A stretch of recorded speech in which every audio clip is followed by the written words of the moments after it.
কাপ্তাই হ্রদের ১৬টি জলকপাট খুলে দেওয়া হলেও কমছে না পানি। এতে পৌর এলাকা সহ ৬ উপজেলার নিম্নাঞ্চলে পানি ঢুকে তলিয়ে গেছে ঘরবাড়ি। এ বিষয়ে জানাতে রাঙামাটি থেকে এই মুহূর্তে যুক্ত হচ্ছেন সহকর্মী জিয়াউর রহমান জুয়েল। চলে যাচ্ছি তার কাছে। জুয়েল, কাপ্তাই হ্রদের পানি বৃদ্ধির ফলে কোন এলাকাগুলোতে পানি বাড়ছে জানাবেন। শম্পা, একটু বলে রাখি যে কাপ্তাই হ্রদের পানির যে পরিমাপক সেই রুল কার্ভ অনুযায়ী সকাল ৯টা পর্যন্ত পানি ছিল ১০৮.৬৬ ফুট, কিন্তু এই সময়টাতে থাকার কথা মূলত ৯৭.৬৮ ফুট, অর্থাৎ প্রায় ১১ ফুট পানি বেশি রয়েছে।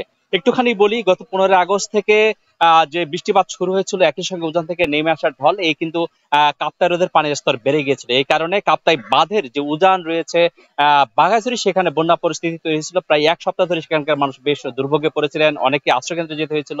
সেই পানিগুলো এখন উজান থেকে নেমে এখন কাপ্তাই বাঁধের দিকে যাচ্ছে। মূলত এই ২৬ তারিখ এসে ২৫ তারিখ এসে সকাল থেকেই আসলে পানি ছেড়ে দেওয়ার কার্যক্রম শুরু করে কাপ্তাই যে বাঁধ কর্তৃপক্ষ রয়েছেন, সেই পানিটুকু কমার জন্য। একই সঙ্গে এখানে যে উজানে যে ঘর বাড়ি রয়েছে, রাস্তাঘাট রয়েছে, সেগুলো যেন ক্ষতিগ্রস্ত না হয়, ডুবে না যায়, সেই পরিস্থিতি, বন্যা পরিস্থিতিকে মোকাবেলার জন্য পানিগুলো ছেড়ে দেওয়া হয়েছে। আজকে সকাল ৯টা পর্যন্ত সেখানে পানি ছেড়ে দেওয়া হচ্ছে।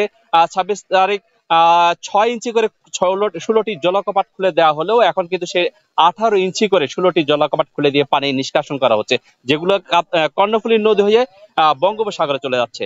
আমি রাঙ্গাপানি এলাকার এই মুহূর্তে দাঁড়িয়ে আছি লুম্বিনী এলাকায়, যেখানে আমার পেছনে যে একটি সড়ক, সেটি আসলে তলিয়ে গেছে। কমপক্ষে এখানে ৪ ফুট পানি রয়েছে সড়কটিতে।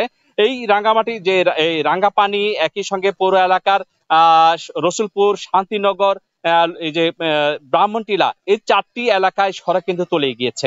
একই সঙ্গে বলে রাখি যে পৌর এলাকার বিস্তীর্ণ যে নিম্নাঞ্চলগুলো আছে, সেখানে ঘরবাড়িতে পানি উঠেছে এবং যে আরো যে ৬টি উপজেলা রয়েছে, লংগদু, নানিয়ারচর, জুরাছড়ি, বরকল, বিলাইছড়ি, সেই জায়গায় কিন্তু পানির এখন পরিস্থিতি বেশ জটিল আকার ধারণ করছে। রাঙ্গামাটি থেকে এই ছিল বন্যা পরিস্থিতি সবশেষ। শম্পা। উজানের ঢলে কাপ্তাই হ্রদের পানি বাড়ছে, সেই খবর জানাচ্ছিলেন সহকর্মী জিয়াউর রহমান।